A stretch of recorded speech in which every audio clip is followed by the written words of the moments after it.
ضمن عرض سلام خدمت دوستان و همکاران گرامی. امروز با آموزش نحوه حذف کدهای خطا در ECI LZNF در خدمتتون هستیم.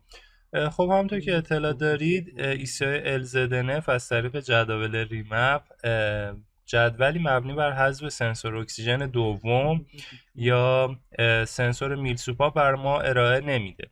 خب و در نتیجه از طریق کدهای خطا شما باید اقدام به حذف سنسور میلسوپا و عرض کنم خدمتتون که سنسور اکسیژن دوم بکنید. منتها مشکلی که وجود داره اگر با ماشین حساب TNM شما اقدام به حذف این سنسور رو بکنید، توی محیط دیای خطایی با کد خطا 4 تا 0 میندازه و چراغ چک دائم روشن میمونه. برای این کار باید از طریق وینولز اقدام به حذف این سنسور رو بکنید. خب محیط وینولز رو باز میکنیم، فایل مورد نظرمون رو تو محیط وینولز باز میکنیم.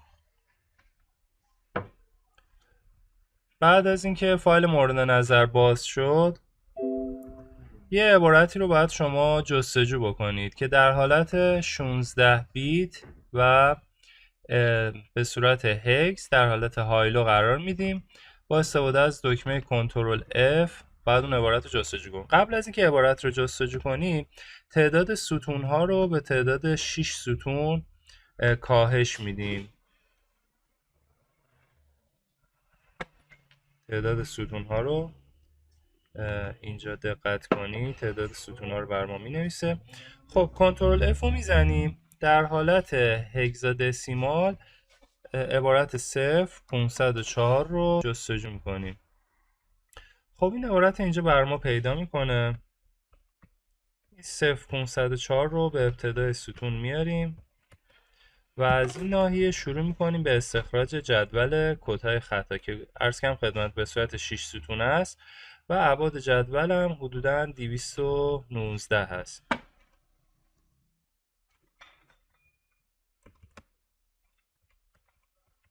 که اینجا ابعاد جدول هم بر ما می نویسه 6 در 219. خب این جدول رو استخراج میکنیم. بعد از که این جدول رو استخراج کردیم، این جدول رو در حالت هکس قرار میدیم و کد خطایی که مورد نظرمون هست رو جستجو میکنیم. برای مثال ما میخوایم کد خطای میلسوپاپ رو حذف کنیم. کد خطاش تحت عنوان 340 هست. کد خطای 340 رو جستجو میکنیم و اون ردیفی که کد خطای 340 داخلش هست شما باید تبدیل به 0 کنید به این صورت. و حالا هر کد خطای دیگه‌ای که مورد نظرتون هست همین منوال برقراره. برای مثال میگم کد خطای کاتالیست رو حذف کنید.